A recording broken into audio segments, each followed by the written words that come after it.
李长寿缓缓开口，继续讲解用毒之道，用仙力催发、法器催发、阵法催发，讲到了无中生有、暗度陈仓、声东击西、瞒天过海这些基本战术的运用。吕月听的是无比认真，这一刻感觉自己的元神中的邪气都得到了净化。说实话，他在截教内部也不怎么受欢迎，此时心底仿佛有一股压抑的情绪在激荡着、奔涌着。交友这般事最难得的便是认可与欣赏。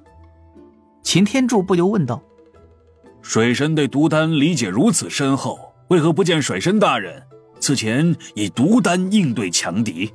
秦将军有所不知啊，我修道日浅，对毒丹造诣尚未突破，无法炼制出金仙毒丹。为天庭做事之后，每一次出手，太清老爷都会赐下宝物护身，毒丹与我如同鸡肋，便被我当作了化身行走的防身之物了。吕月九龙岛炼气士，那就是好面儿。听了李长寿这么多的投毒技巧，吕月本就有些按捺不住。此时又听李长寿如此一说，吕月立刻拿出了一支扳指，将6张金仙毒丹的丹方以及部分宝药，还有2本记载着他炼毒心得的毒经，一股脑的全塞给了李长寿。这里当真是太厚了，李长寿甚至都有些不敢接，因为这因果着实是不小啊。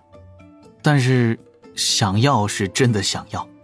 吕月笑道：长庚，你若拒绝，那就是小为兄不起了。你既能对我言说这般多投毒的法子，贫道如何不能给你炼毒丹的办法呀？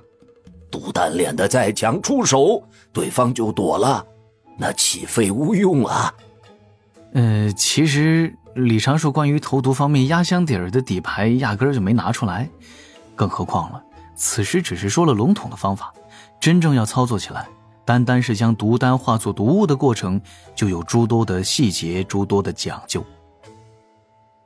李长寿心底念头转动，接过扳指，对吕月拱拱手：多谢师兄了。这才痛快。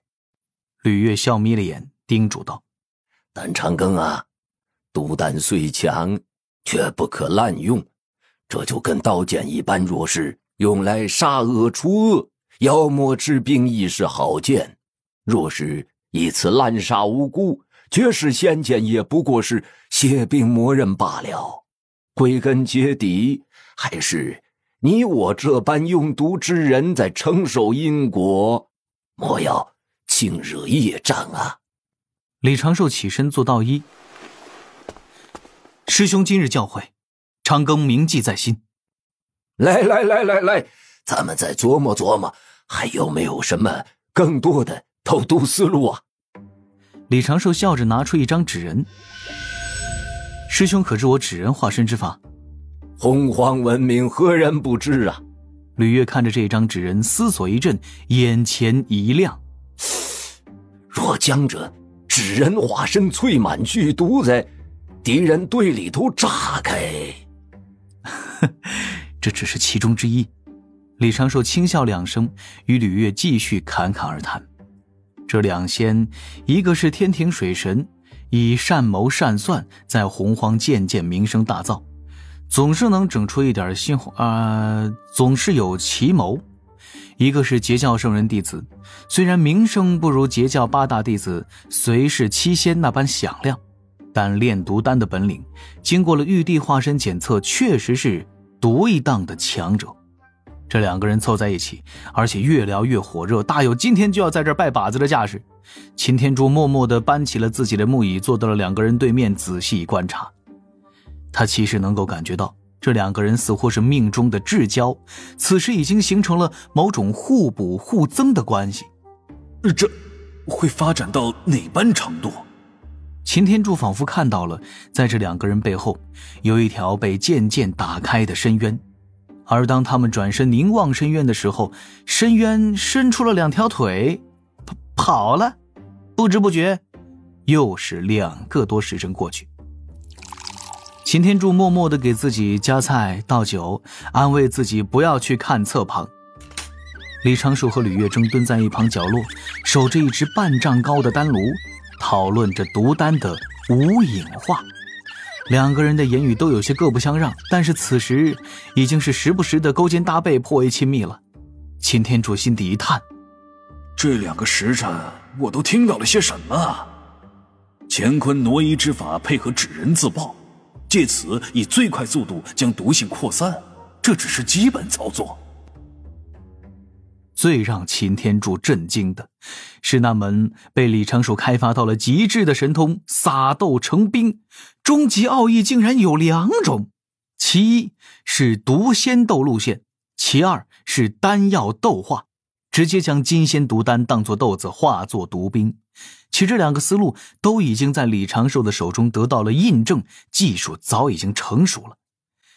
擎天柱此刻还在想着半个时辰前的那几句对话，当时吕月发起了灵魂拷问：长庚，你这般手段为何在对妖族大战里并未用上啊？这是天庭为官之道，天兵天将总不能拿来当摆设吧？若我独占全功，各位将军元帅该如何作想？而且我是文臣，不能天天去阵前厮杀，总要培养出一批将领，为玉帝陛下分忧才是啊。此时某位玉帝化身的心态出现了些微的变化。洪荒俗话说得好光说不练假把式李长寿与吕月谈得兴起，聊得投机，吕月已经是有些手痒了，想去找几个大罗金仙过过招，试一试自己心得的手段。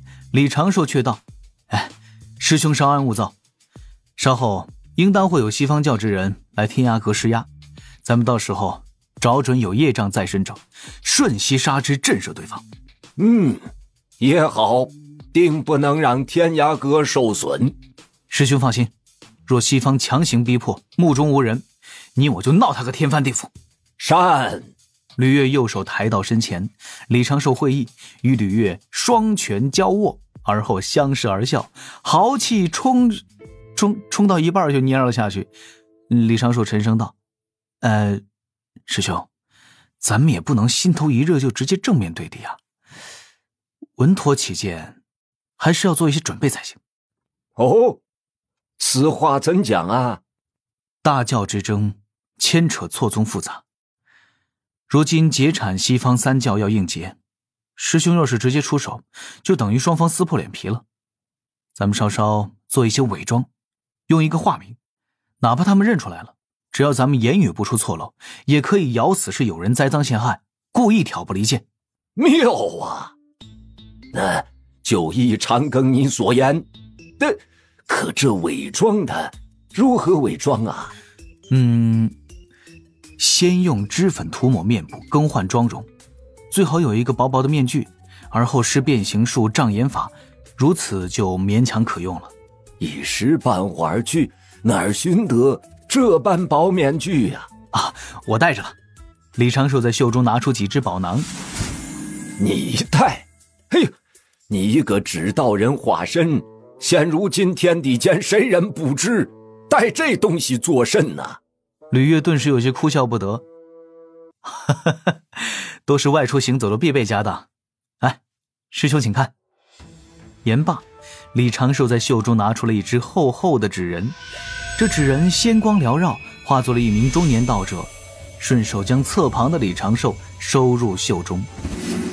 一颗金丹缓缓旋转，指道人身周涌出道道仙光，又有几滴灵兽精血在各处晕开。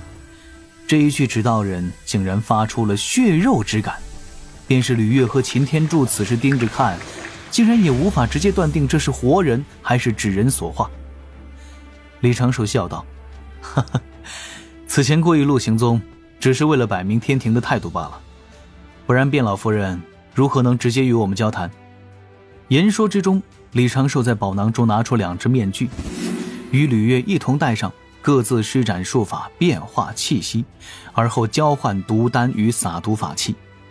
你我不如再起个响亮些的名号，如着某某双煞这般。咱们用毒，虽然不能直接把毒给喊出来，不如都背上一把剑，换作剑客之名。善。当下吕月找了2把后天灵宝级的宝剑，2个人一同背在身后。咱们不如就叫斩天双剑，这名号霸气不霸气？哭的一声，正在喝酒的擎天柱扭头喷了一口。这个师弟我在天庭效命，咱们为何要跟天过不去啊？不如这样啊，叫风浪双剑。擎天柱忍不住道了一句：你们不如叫有伤天河算了。吕岳抚掌大笑，这个名字不错，应景。咱们就叫这个，也彼此提醒，若用毒滥杀无辜，就会有伤天河。不错，多谢秦将军起名。擎天柱的嘴角抽搐几下，也只能摆摆手，坐在那儿一阵发呆，不知道该说点什么。李长寿又道：师兄，那西方若是调来大批高手对天涯阁施压，定是声势浩大。我来之前观察了这个小千世界的布局，三面阵法较强，正面阵法较弱，对方开始定会以施压为目的，8成会汇聚在大阵之外。咱们不如提前落位，埋伏起来，届时只需要无声无息灭掉对方金仙之上的高手，天涯阁之危自解，还可以让对方心生忌惮。师兄放心，稍后我会将对方的注意力自天涯阁转开。天涯阁对天庭而言，最珍贵的在于他多年的积累情报，可以让天庭迅速整合3000世界。都依长庚所言。吕岳一阵点头，目中满是得师弟如此，夫复何求的感慨。玉帝化身擎天柱见状，不由陷入沉思。吕岳的这种状态，是不是经常出现在我这个天帝身上？值得深思啊。当下李长寿的金仙境指导人带着吕岳暗戳戳地遁去了小世界之外，找了一个隐蔽的位置施展借此乾坤法，隐藏起身形。李长寿已是决意，将吕岳这个用毒大佬牢牢地忽悠在自己手心。两个人躲起来的时候也在交流炼毒撒毒的技术。若是万凌云长老在此地，气氛可能会更热烈吧。李长寿禁不住感慨横生。另一方面，李长寿将此前那一具指导人留在隐凤阁，与擎天柱一同等待天涯阁的回复。又半日后，便装匆匆而来，请李长寿与擎天柱去之前去过的大殿，与天涯阁那几位老妪面对面商谈。他必须拿出天庭的诚意，必须拿出道门的支持，并让天涯阁感受到足够的安全感，才可以争取到天涯阁的全力支持。然后以天涯阁的人脉为跳板，迅速集合各方势力，拉拢那些已经被西方教威胁到自身利益的势力加盟。一个反西方仙道联盟在20-30年间就能够掀起声势，如此就可以为临天殿争取到更多的时间，更稳妥的环境。片刻之后，在天涯秘境那一座偏僻的大殿之中，李长寿当着玉帝陛下的面，一人雄辩10数老妪。